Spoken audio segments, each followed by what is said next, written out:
Joining us now for World Brief and the review of some of the headlines of today's newspapers from around the world is Adefemi Akinsanya.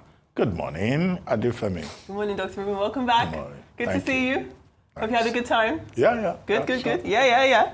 Morning, everybody. How are you? Brought back the implication of all the lovely places he went. I don't believe it. See, and the traveling He's across waiting for the Nigeria. show to finish, and then he's going to bring The them. thing about doctor is, I don't know, his wife I can speak for. Yes. But him, with implication, Oh, he's gosh. getting terrible. His wife is a master implicationist. She is. She's a master. In fact, his wife I can going on. speak for. She's the queen I of can't speak for him, implications. so I don't even know him these days. And it's not that I'm saying Okay. implications. I'm still thinking he's waiting until the end of the show and then he's going to He will surprise not us do all. it. No. We'll If- tell if the he story do- tomorrow. if he does implication today, He's having all implications. if he does implications, Yes. make I Till bend. the year. He will say it's for his 60th. No problem. If he does implications today, Femi, make I bend. Let's see. And also, let me tell you what is happening around the world.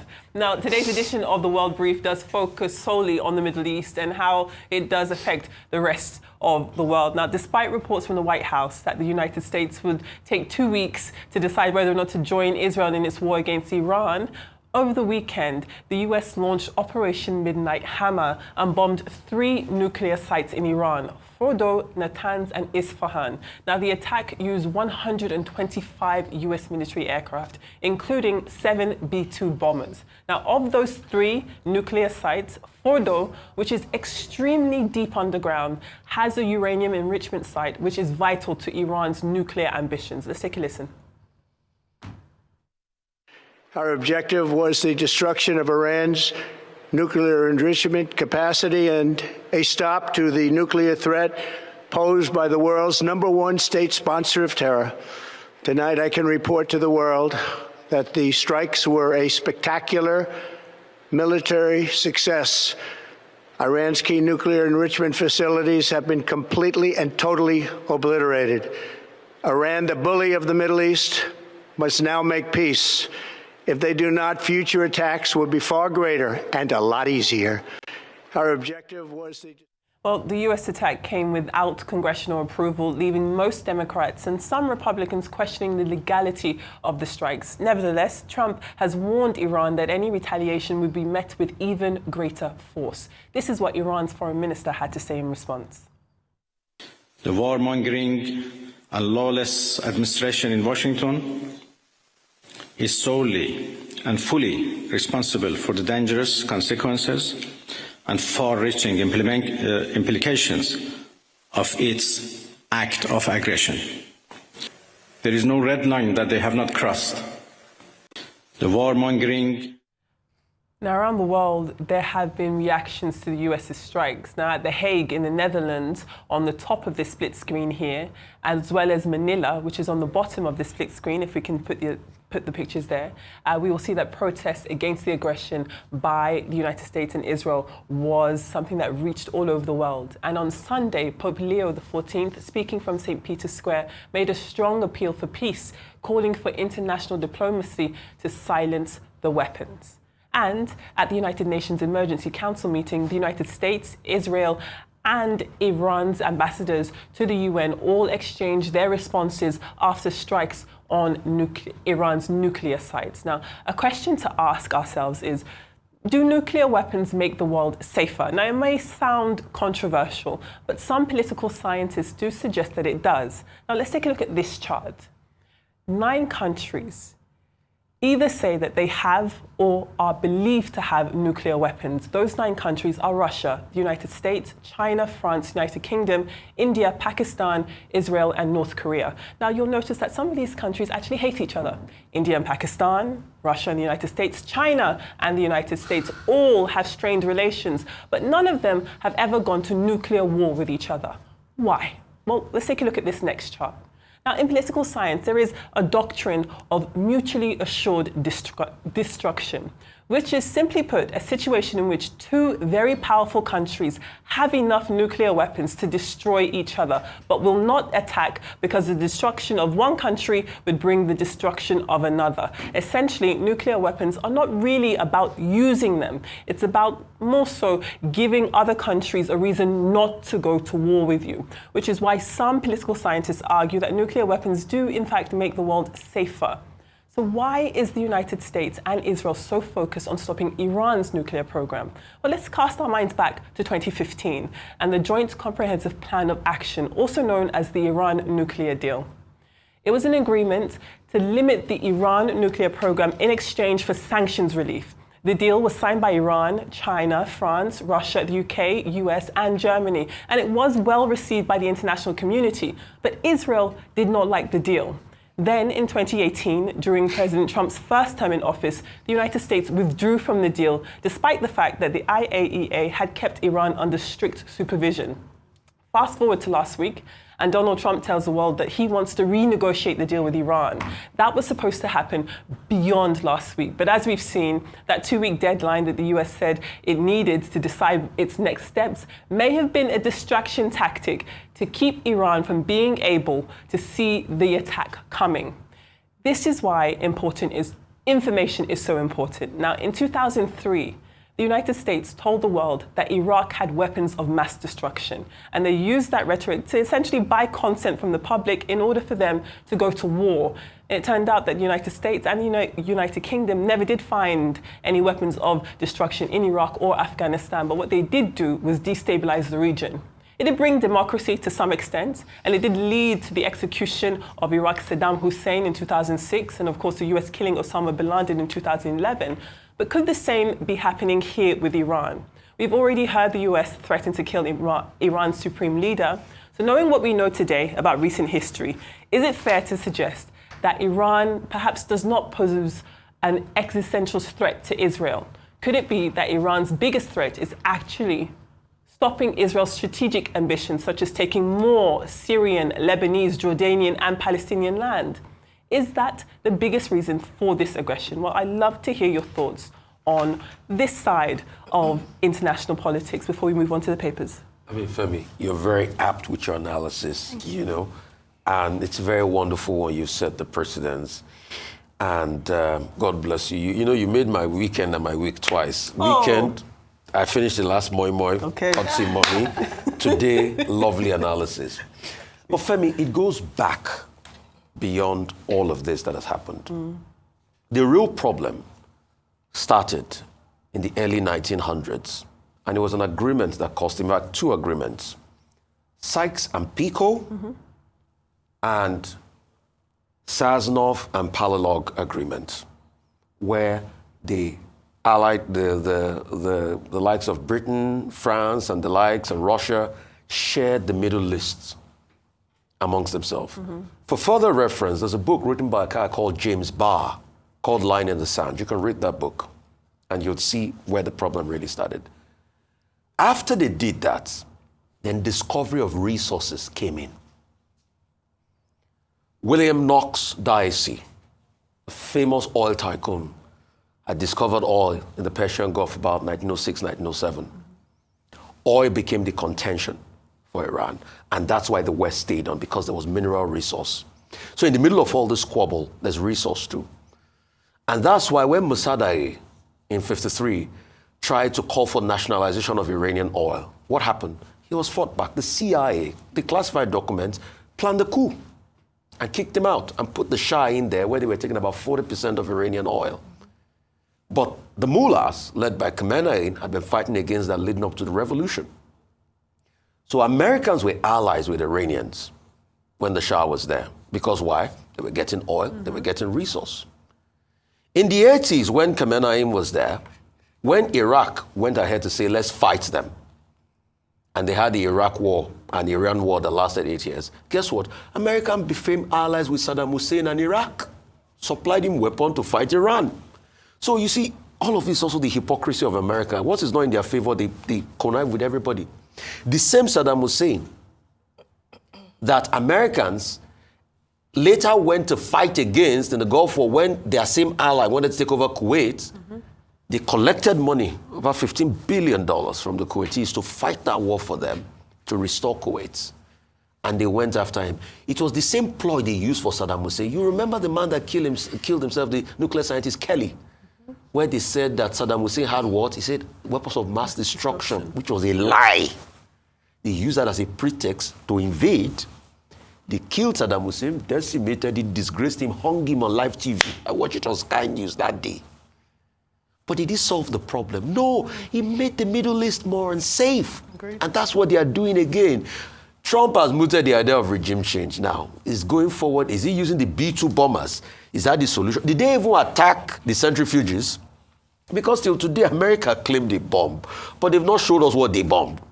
When they asked Hegseth, he couldn't talk. I watched Hegseth full, session yesterday, where he was talking about how they used, 7 B-2 bombers, 14 bunker buster bombs and the likes. They've not shown us what they bombed. And Grossi, the head of IAEA, did come out to say that they didn't have enrichment up to that level of producing bombs. Why are these nations producing bombs in the first place? Because of the harmful effect, and they say that once you have a nuclear weapon, countries run away from you.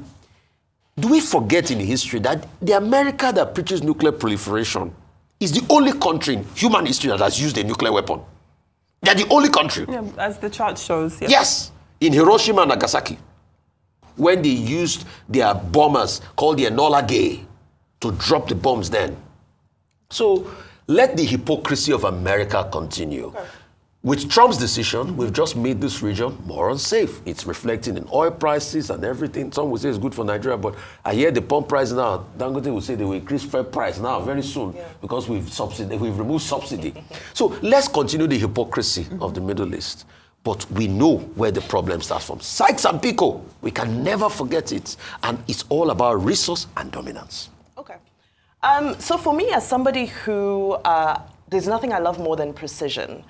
I thought that this military operation was conducted with historic precision. 7 B-2 bombers, 14 bunker busters, not a single missile fired at the United States. They were able to go there completely undetected. They had some other B-2 bombers which came in from the east and the west as decoys and so forth. So in essence, besides who you're rooting for, I think one really has to look at the type of military precision that was executed in this. Those B-2 bombers flew for 37 hours straight, refueled in the air. They've landed back in Missouri now. So for people like me who are junkies for precision and just things being done impeccably, in terms of military operations, this is ultimately, historically, will go down as one of the most precise military operations. Of course, now there are stories about saying that Iran may have, of course, preemptively moved some of their nuclear projects out of areas like Fordo. There was some truck activity that was seen and so forth. So it's yet to be determined what the real impact in terms of the nuclear projects itself is concerned, although we know that the sites themselves experienced, of course, significant damage. But now, when we speak of this issue, I think it's very important for us not to omit what happened on the 7th of October. Because what happened on the 7th of October, in essence, was the trigger for everything we're seeing. Israel still has hostages. And we know that October 7 was conducted by Hamas. And Hamas takes their instruction directly from Tehran, from Iran. So that takes us to the axis of resistance. Now, in all of this, we've seen Israel has systemically attacked the axis of resistance. Those are Iran's proxies, Iran's terrorist proxies that they use to try and terrorize and destabilize this region. Hezbollah is down, they haven't been able to respond. Hamas is down, they haven't been able to respond. Syria's had a regime change, they're not responding. There's a number of other groups, but the Houthis as well have decided to stay out of it. Iran is isolated. So I think it's also important for us to ask ourselves, why is it, besides the ones who've had their power somewhat waned by this sustained offensive from Israel in response to what happened on October 7, we also need to ask ourselves, what is happening with people standing with Iran? Iran is really lonely at the moment. Of course, there's reports that they want to restrict the Strait of Hormuz. That's about all they have, because they don't have the military might to be able to take on the escalation that this has been taken to. And in the fallout of all of this, what are we seeing? We're seeing there's flight disruption. Singapore Airlines, British Airways, KLM, Air France are all saying they've stopped flights to Dubai, to Riyadh, to Doha, because air traffic in that area currently is questionable as we wait to see what the Iranian response will be. Do they have the missile capacity to fight back? Who are they fighting back and how will they fight back? But most notably is that Iran has always fought through its proxies, and its proxies are silent. So we now have to ask ourselves, what is happening in the region with the Gulf states, who also seem to favor a strong Israel over a strong Iran, because nobody wants a neighbor who funds and backs terrorist groups. Nobody wants that. Thank you, Bimbai. Okay, what we have just witnessed in the Middle East is a massive escalation of the crisis in that part of the world, with the United States getting directly involved in the conflict. President Trump had said initially that he was weighing the options. He wasn't very sure. But so that he's not accused of a taco. Trump always chickens out. That's the meaning of taco. Now he has tried, to go in and attacking nuclear sites in Iran, in Fordo, Natanz, and Isfahan. Operation Midnight Hammer, 125 aircraft involved in that. Now, President Trump says it is a complete obliteration of Iran's nuclear program. His Joint Chiefs of Staff Chief, Dan Kane, says, well, severe damage has been done. He did not go as far as saying bullseye, obliteration, because what they call battle damage assessment has not been done. It's called the BDA. Yes, no. So we still expect that. However, at this moment, to describe the setting of the conflict, the Iranians, through the defense ministry, have said that they will retaliate. America is saying if they retaliate, this was Pete Hegseth speaking, that in fact the reaction from the US will be worse than what they have seen. In other words, global peace is threatened. Now, international responses from Venezuela. Venezuela has condemned the US. Bolivian Republic of Venezuela, they call themselves. Bolivare. The Houthi rebels in Syria have condemned, naturally. The Hezbollah, supported government in Lebanon, have also condemned the United States. The Pope is calling for moral responsibility and diplomacy to ensure peace. The countries, UK, Germany, the entire European Union is also calling for the triumph of diplomacy. The UN chief, Antonio Guterres, is also saying that, look, peace is what the world needs. Right now. To the issues. One, hypocrisy. Now, the United States was talking about a 60-day gap and was also negotiating with Iran. But that looks like it's off the table. Yes. So, which means the Americans, as Marco Rubio was saying, and Hegseth confirmed, they were planning to attack Iran. All that talk about negotiation, diplomacy, that was hypocritical. They didn't mean it. The other issue about hypocrisy is also about double standards. In 1968, the register was opened for signatures to be collected for what they call the Non-Proliferation Treaty, or the NPT. In 1970, they had collected signatures of many countries around the world. 4 countries refused to sign. India refused. Pakistan refused to sign. Israel refused to sign. Now, South Sudan, when it emerged in 2011, also refused to sign. So 4 countries are not party to it.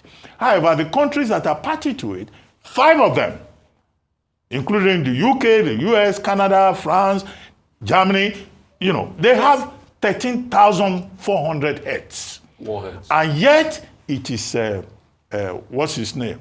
Iran that is being monitored by the International Atomic Energy Agency since 2003. Why? Because Iran embarked on a program of uranium enrichment. Yes. So the double standard here is, why should certain countries, India, Pakistan, Israel, that have even tested nuclear power, North Korea too. now why are they not being targeted?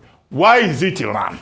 Why should some countries have access to nuclear power and some others do not have it? Yes. The big question, therefore, there. is that can the NPT, can it stop countries Exactly. acquiring warheads, nuclear warheads? The answer is no, as we have seen. I'm going to pause you right there just so we can take newspapers and hopefully have some time for comments off the back. Let's take a look at the front page of This Day this morning. This Day leads with President Tinubu saying that he is confident that Mali, Burkina Faso and Niger will return to the Economic Community of West African States, otherwise known as ECOWAS. That's as the Nigerian president handed over the chairmanship of ECOWAS, Authority of Heads of State and government, to President Julius Maada Bio of Sierra Leone. His 2-year tenure came to an end at the ECOWAS Authority's 67th Ordinary Session.